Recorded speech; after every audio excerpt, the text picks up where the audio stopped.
പന്തീരാങ്കാവിൽ നവവധുവിനെ ക്രൂരമായി മർദ്ദിച്ച സംഭവത്തിൽ പന്തീരാങ്കാവ് എസ്എച്ച്ഒയ്ക്ക് സസ്പെൻഷൻ. കേസ് അന്വേഷണത്തിൽ വീഴ്ച വരുത്തിയെന്ന കണ്ടെത്തലിനെ തുടർന്നാണ് ഉത്തരമേഖല ഐജിയുടെ നടപടി. പെൺകുട്ടി പറഞ്ഞ പല കാര്യങ്ങളും ഗൗരവമായി എടുത്തില്ലെന്ന് കണ്ടെത്തൽ.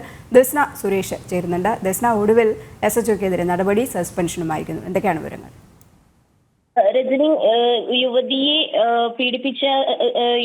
പീഡിപ്പിച്ചതുമായി ബന്ധപ്പെട്ട് പന്തീരാങ്കാവ് എസ്എച്ച്ഒയ്ക്കാണ് സസ്പെൻഷൻ കിട്ടിയിരിക്കുന്നത്. കേസ് അന്വേഷണത്തിൽ വീഴ്ച വരുത്തിയെന്ന കണ്ടെത്തലിനെ തുടർന്നാണ് ഉത്തരമേഖല ഐജിയുടെ നടപടി.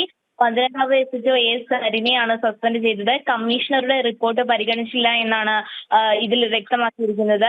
രാഹുലിനെ ഇത്തരത്തിൽ ഒരു ആരോപണം വന്നിട്ടും രാഹുലിനെ അറസ്റ്റ് ചെയ്യാൻ ഉത്തരവുണ്ടായിട്ട് പോലും അതിന് തയ്യാറായിരുന്നില്ല എന്നൊരു കാരണം കാണിച്ചാണ് ഇപ്പോൾ എസ്എച്ച്ഒയെ സസ്പെൻഡ് ചെയ്തിരിക്കുന്നത്. അതിനോടൊപ്പം തന്നെ രാഹുൽ പോലീസുമായി വലിയൊരു ബന്ധമുണ്ട് എന്ന തരത്തിലുള്ള ആരോപണങ്ങളൊക്കെ തന്നെയും അയൽ വീട്ടുകാരൊക്കെ തന്നെയും ഉന്നയിച്ചിരുന്നു. മാത്രമല്ല, യുവതി പറഞ്ഞ പല കാര്യങ്ങളും എഫ്ഐആറിൽ ചേർത്തിട്ടില്ല എന്നതാണ് പ്രധാനമായും കണ്ടെത്തിയിരിക്കുന്നത്. ഇതിൽ യുവതിയെ അബോധാവസ്ഥയിൽ ആശുപത്രിയിൽ എത്തിച്ചിരുന്നു എന്നൊരു മൊഴിയൊക്കെ ഉണ്ടായിരുന്നു. ആ മൊഴിയൊന്നും വലിയ രീതിയിൽ പരിഗണിക്കാത്ത തരത്തിലാണ് എഫ്ഐആർ ഇട്ടത്. ഇത്തരത്തിലുള്ള സംഭവവുമായി ബന്ധപ്പെട്ടാണ് ഇപ്പോൾ എസ്എച്ച്ഒയ്ക്ക് സസ്പെൻഷൻ ലഭിച്ചിരിക്കുന്നത്.